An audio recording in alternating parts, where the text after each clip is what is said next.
नमस्कार, स्वागत है आपका एबीपी गंगा में। मैं हूं आपके साथ प्राची पाराशर। सीधा रुख कर लेते हैं यूपी सरकार की प्रेस कॉन्फ्रेंस के लिए और जन स्वास्थ्य के लिए है। ये अगर जो 10 रुपए का मास्क आप इस्तेमाल नहीं करते हैं तो उसकी कीमत आपको बहुत बड़ी चुकानी पड़ सकती है। अगर आप संक्रमित होते हैं तो आप बीमार भी पड़ेंगे, जो आप काम कर रहे हैं, आपके जो रोजगार है वो भी आपका जाता है, आपको छुट्टी लेनी पड़ती है, आपके परिवार वाले परेशान होते हैं और आपसे फिर दूसरे लोगों को भी संक्रमण फैल सकता है। आपके परिवार वाले संक्रमित हो सकते हैं, आपके मित्र, आपके जो परिचित लोग हैं वो संक्रमित हो सकते हैं। आप बाजार जाएंगे, कहीं पब्लिक प्लेस में जाएंगे तो जो आपके परिचित नहीं है वो भी संक्रमित हो सकते हैं। तो इसलिए हमारा ये सामाजिक दायित्व है कि हम अपने मुंह और नाक को ढक कर रखें, खुद भी बचें, दूसरों को भी बचाएं। सर्वेलेंस का कार्य हमारी टीमें लगातार कर रही हैं और अब तक 30,784 कंटेनमेंट एरिया में ये काम किया गया है। ये जो सर्वेलेंस का काम होता है जिसमें कि हम जानकारी करने की कोशिश करते हैं कि अगर कहीं कोई संक्रमण आया है तो उसके इर्द गिर्द और किसी को कोई लक्षण तो नहीं है या उसके जो मिलने जुलने वाले हैं उनमें कहीं कोई लक्षण तो नहीं है। तो ये कार्य हमारी टीमें प्रदेश में लगातार कर रही हैं और अब तक 1,74,347 टीम दिवस के माध्यम से 1,26,31,642 घरों को सर्वेलेंस में लिया जा चुका है, जिसमें 6,43,77,426 लोग रहते हैं। तो यह कार्य भी लगातार चल रहा है। लेकिन चूंकि इस समय आप देख रहे हैं कि संक्रमण बढ़ रहा है और पूरे देश में बढ़ रहा है, तो इस समय बहुत ज़रूरी है कि हम लोग सतर्क रहें, सावधान रहें और संक्रमण को रोकने में जन सहभागिता से ही, जन भागीदारी से ही इस पर कामयाबी मिल सकती है। हम और आप मिलकर के संक्रमण को कम कर सकते हैं, नियंत्रित कर सकते हैं, समाप्त कर सकते हैं। माननीय मुख्यमंत्री जी का यह निर्देश हुआ है कि हर एक जिले में कोविड के कंट्रोल के लिए पहलू है, स्वच्छ पेयजल का पहलू है, दवाइयों का पहलू है, अस्पताल का पहलू है, सर्वेलेंस का पहलू है, कॉन्टैक्ट ट्रेसिंग का पहलू है। इन सब चीज़ों को वो कंट्रोल रूम मॉनिटर करेगा। इसके लिए शासनादेश कल जारी कर दिया गया है। साथ ही साथ मैंने आपको बताया था कि एक सेमी पेड फैसिलिटी की भी शुरुआत की गई थी लखनऊ और गाज़ियाबाद में। L1+ उसको हमने कहा, जिसमें कि जो होटल्स हैं उनमें ये फैसिलिटी स्टार्ट की गई है एसिम्प्टोमेटिक पेशेंट्स के लिए, कि वो वहाँ रह करके जो लोग कुछ ज़्यादा सुविधाएं चाहते हैं वो ज़्यादा सुविधा वहाँ प्राप्त कर सकते हैं। जो लोग निःशुल्क चाहते हैं उनके लिए निःशुल्क सुविधा हमेशा हमारे पास उपलब्ध है। तो अब वो व्यवस्था, चूँकि जैसे ही ये लखनऊ और गाज़ियाबाद में इसको स्थापित किया गया, अन्य शहरों से भी लगातार इसकी मांग आने लगी कि हमारे यहाँ भी ऐसी सुविधा क्रिएट की जाए। तो उसके लिए पूरे प्रदेश के लिए भी एक शासनादेश जारी कर दिया गया है, जिसके अंतर्गत ये निर्देश दिया गया है कि जिलाधिकारी किसी होटल से दर निर्धारित करवा करके, लेकिन डबल ऑक्यूपेंसी पर वो 2,000 रुपये से अधिक नहीं हो सकता है, जिससे कि एक व्यक्ति को, अगर 2 लोग कमरे में उसमें रह रहे हैं होटल के कमरे में, तो उनको एक व्यक्ति को केवल 1,000 रुपये एक दिन का देना पड़े खाने और भोजन के लिए, खाने और रहने के लिए। और 10 दिन उनको एसिम्प्टोमेटिक व्यक्ति को रहना होता है, तो उस पूरे पीरियड के लिए उनसे एक टोकन मनी 2,000 रुपये की चिकित्सा व्यवस्था के लिए ली जाएगी। सारे doctors, nursing staff, paramedical staff सब वहीं उनके लिए रहेगा, 24 घंटे उपलब्ध रहेगा और उनको चिकित्सा की सुविधा मुहैया कराएगा। तो ये व्यवस्था भी पूरे प्रदेश के लिए शासनादेश कल जारी कर दिया गया है। तो सावधान रहिए, सतर्क रहिए, खुद भी बचिए, दूसरों को भी बचाइए, सावधानी के तरीके अपनाइए। संक्रामक रोग है, किसी को भी हो सकता है। अगर होने की बात आए, आशंका हो, मन में हीन भावना मत लाइए, कोई घबराने की आवश्यकता नहीं है। जांच की व्यवस्था, इलाज की व्यवस्था निःशुल्क है। बिल्कुल अपने को कोई हीन भावना मत लाइए, बिल्कुल ना घबराइए। समय से अस्पताल जाएंगे, अगर संक्रमण हो भी गया स्वस्थ होकर घर लौटेंगे। और अगर किसी दूसरे को हुआ, उसके प्रति मन में बिल्कुल भी दुर्भावना मत लाइए। और जो खास करके जो लोग स्वस्थ होकर लौट गए हैं, वो तो कोरोना के चैंपियन हैं, उनका तो हमको और स्वागत करना चाहिए, हमको और सहायता लेनी चाहिए। हम कई जगह पर उनकी सहायता हम ले भी रहे हैं। अब मैं अनुरोध करूंगा अपर मुख्य सचिव गृह से।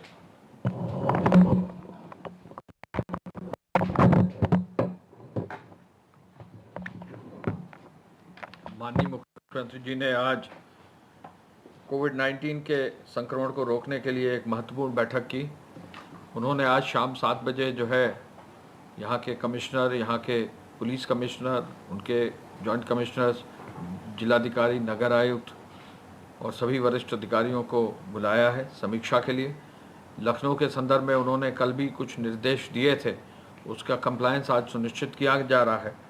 और मुख्यमंत्री जी ने कहा है कि हर जनपद में जो instruction command and control centre का दिया गया है, आज रात्रि तक हर जिले में उसको स्टैब्लिश कर दिया जाए। मुख्य सचिव महोदय को, मुझे भी और सभी अधिकारियों को, जो वरिष्ठ अधिकारी, उनको निर्देश दिया है कि स्वास्थ्य विभाग और मेडिकल एजुकेशन के सभी लोगों को लेकर जो है ये integrated command and control centre को स्थापित किया जाए। कुछ जनपदों में अच्छा कार्य हुआ है, जिन जनपदों में अभी मजबूती से कार्य करने की आवश्यकता है उन पर विशेष ध्यान मुख्यमंत्री जी ने देने के लिए कहा है। कोविड के रोकथाम के संबंध में जो है, जो जिन चीज़ों पर integrated command and control centre को चेक करना है, पहला जो है उसमें बिंदु आता है जो केसेस नए आ रहे हैं, टेस्टिंग। सेकंड बिंदु आता है कॉन्टैक्ट ट्रेसिंग। तीसरा बिंदु आता है सर्वेलेंस के माध्यम से जो लोगों की जो है लिस्ट बन रही हैं उनका टेस्टिंग कराना। चौथा बिंदु आता है एम्बुलेंसेस के माध्यम से लोगों को अपने घरों से ले जाकर कोविड फैसिलिटी में भर्ती कराना। और पांचवा बिंदु आता है कोविड फैसिलिटी यानी L1, L2, L3 के मैनेजमेंट। और अभी जो L1 प्लस आपने नई एक व्यवस्था दी है कि प्राइवेट फैसिलिटीज़ में भी जो है लोग रुक सकते हैं, उनका मैनेजमेंट सुनिश्चित करना। इसके साथ साथ integrated command and control centre में ये देखने की आवश्यकता होगी कि जो भी टेस्टिंग करा रहे हैं उनका विवरण यानी उनका आईडी प्रूफ जरूर रहे, जिससे कि टेस्टिंग के बाद यदि वो पॉजिटिव आते हैं तो ऐसे में उनसे कॉन्टैक्ट ट्रेसिंग करने में भी आसानी हो। सभी जिलाधिकारियों को निर्देश दिया है, CMOs को निर्देश दिया गया है कि जो भी व्यक्ति की टेस्टिंग हो उसका पूरा विवरण, मोबाइल नंबर और पता भी जो है अंकित जरूर कर लें। माननीय मुख्यमंत्री जी ने यह भी कहा है कि जो रैंडम जो रैपिड एंटीजन टेस्टिंग है उसको और तेज़ी से बढ़ाया जाए। आपको मालूम है कि एंटीजन टेस्टिंग की व्यवस्था ऐसी है जो बहुत जल्दी टेस्टिंग हो जाती है और इससे बहुत जल्दी रिजल्ट भी आ जाते हैं, तो इससे बहुत फ़र्क पड़ेगा और इसका फ़र्क अब देखने को मिल भी रहा है। मुख्यमंत्री जी ने इस बात पर आवश्यकता जरूर बल दिया है कि जो भी समस्या जगह जगह अस्पतालों में है, जो भी समस्या जगह जगह जो है किसी कोविड केयर सेंटर में है, अधिकारी स्वयं निरीक्षण करें, अपना बचाव जरूर सुनिश्चित करें, लेकिन स्वयं ग्राउंड पर जाकर इस पर कार्रवाई सुनिश्चित की जाए। Integrated command and control centre में ये भी व्यवस्था रहे कि फ़ोन नंबर्स अवेलेबल रहें। यदि कोई भी पेशेंट के परिवार को कहीं किसी को कोई दिक्कत हो तो उसकी ज़रूर सूचना जो है लेकर उस पर कार्रवाई सुनिश्चित की जाए। माननीय मुख्यमंत्री जी ने इस बात पर भी बल दिया है कि एम्बुलेंस देर से नहीं आना चाहिए और कोविड फैसिलिटी में भर्ती करने की प्रक्रिया बहुत जल्दी कर देनी चाहिए।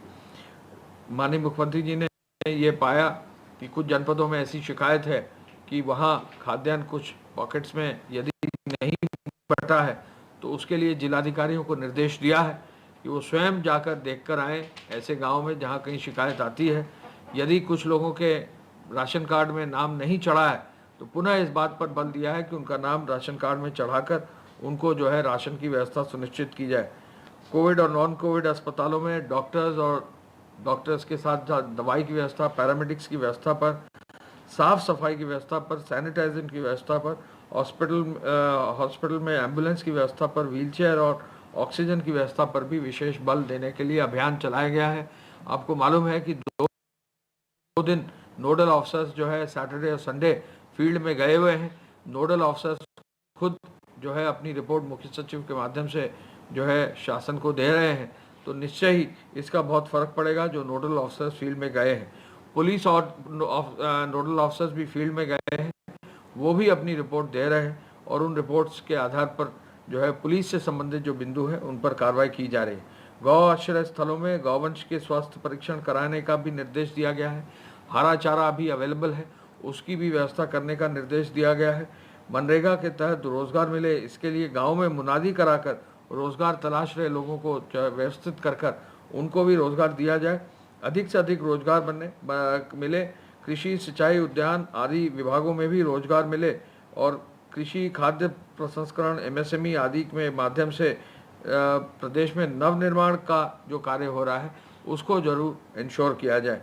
मुख्यमंत्री जी ने ग्राम विकास, पंचायती राज, नगर विकास विभाग में स्वच्छता, सैनिटाइजेशन, फॉगिंग पर निरंतर बल दिया है।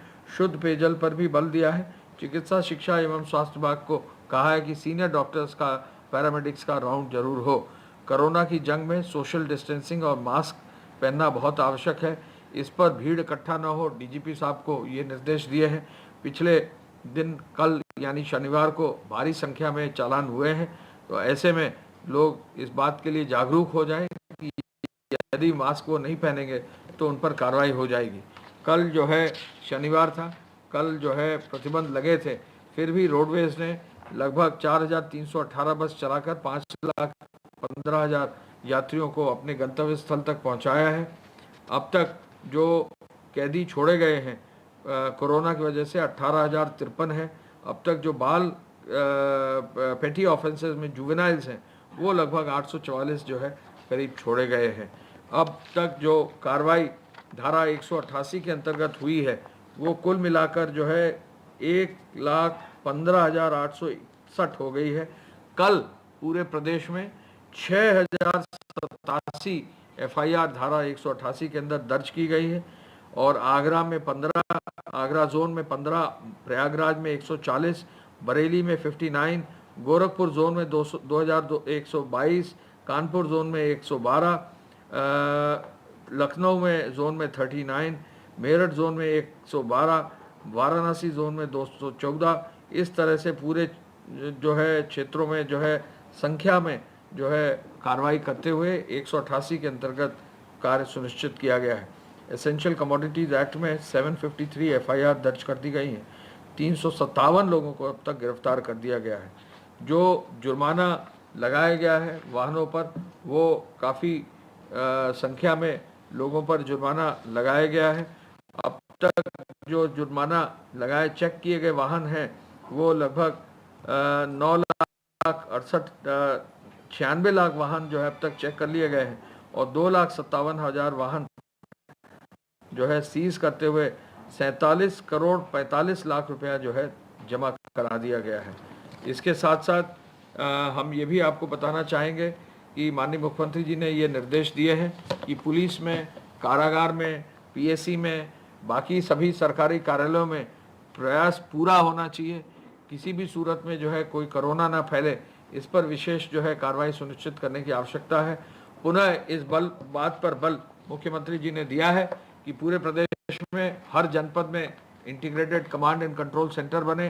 कोई भी व्यक्ति, कोई भी पीड़ित व्यक्ति, कोई भी जो है बीमार व्यक्ति, कोई भी बीमार व्यक्ति से जुड़े व्यक्ति जो है उनको यदि कहीं भी कोई शिकायत हो तो उन integrated command and control centre के फ़ोन नंबर्स पर जो है वो सूचना दे सकें। इस तरह की व्यवस्था करने का निर्देश समस्त जनपदों में दिया गया है और कोशिश की जा रही है कि आज इसको पूरा कर लिया जाए और कल से इसका पूरा डिटेल में रिव्यू किया जाएगा। धन्यवाद।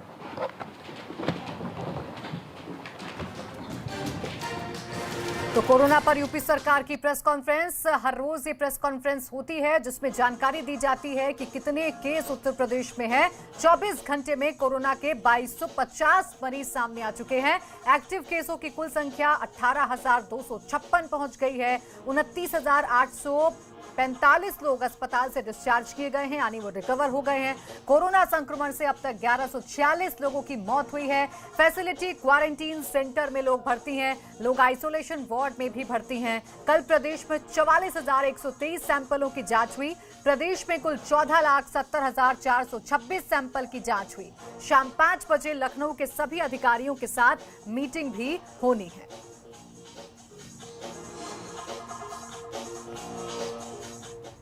और इसी के साथ वक्त एक छोटे से ब्रेक का।